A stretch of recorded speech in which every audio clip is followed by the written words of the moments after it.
October 2005 was a mournful day for India and its citizens. On this very day, there were 3 bomb blasts across the capital of our nation.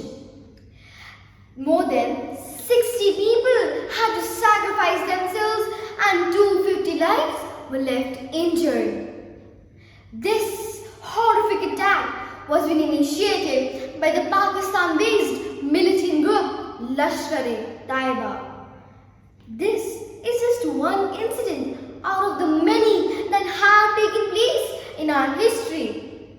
But the real question is, for how long will we keep on losing our beloved citizens? For how long will we have to tolerate terrorism? Good morning, esteemed teachers, fellow classmates.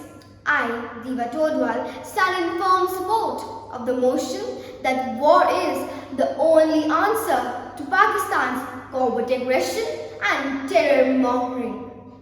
Now, I would want you all to imagine that you are in the sublime valleys of Kashmir, enjoying the serenity of Pelgang. It is the best moment for you and your family to enjoy. But all of a sudden, 3 armed terrorists come towards you and ask you of your religion. When you did reply as a Hindu, they immediately killed your father or any other male person which claimed to be a Hindu. This, my dear friends, is a real-life incident which took place on 22 April 2025, known as the Pelgang attack. 26 civilians were being assassinated in front of their very own families, out of which 24 were Hindus, 1 Christian and Muslim each.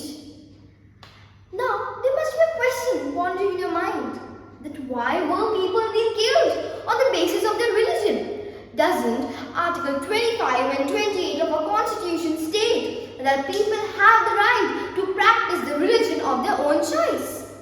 This argument is of paramount importance, and for this brutal attack, India did revenge by successfully conducting Operation Sindoor, which involved 9 precision strikes on 9 militant camps in Pakistan and Pakistan-occupied Kashmir, which was successfully done and destroyed by our Indian Air Forces within just 30 minutes.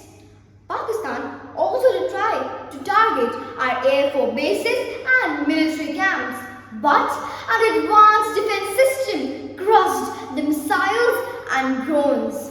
Soon, this operation converted into a war which lasted for a few days. After which, Pakistan did realize that India had a strong military and defense support, and Pakistan had to accept its defeat and mistake. Just a day after the Pelgang attack was being done, the Indian government had suspended the Indus Water Treaty between Pakistan and India, which was the longest lasting treaty between the 2 nations. The Atri-Wagah border was being permanently sealed. Both these actions reflected severe loss for Pakistan itself. India is a country which believes in the principle of peace between the 2 nations. There were some agreements and dialogues which were signed between the 2 nations, like the Lahore Declaration, which was being signed by our Indian PM, Atal Bihari Vajpayee, and Pakistan PM, who were Nawaz Sharif on 21 February 1999. This declaration ensured to reduce nuclear risk and to promote peace between the 2 nations. But just a few months after this peace treaty was being declared, Pakistani troops and militants crossed LOC into India-controlled Kashmir, which eventually led to the Kargil War, which led to a significant amount of loss on both the sides of the border. Later, Pakistani PM did agree on the fact that Pakistan had done a mistake by violating that regulation. My dear friends, just due to Pakistan's stubbornness for not accepting that it has nurtured terrorists in its very own land and is somewhat indirectly responsible for all these attacks and wars, India still has to revenge to ensure the safety of its citizens. You also have to consider that all these attacks and violation of agreements have eventually led to wars, for which India always gives a tough payback to Pakistan and makes it realize that India is a superior one and think twice before attacking it once more.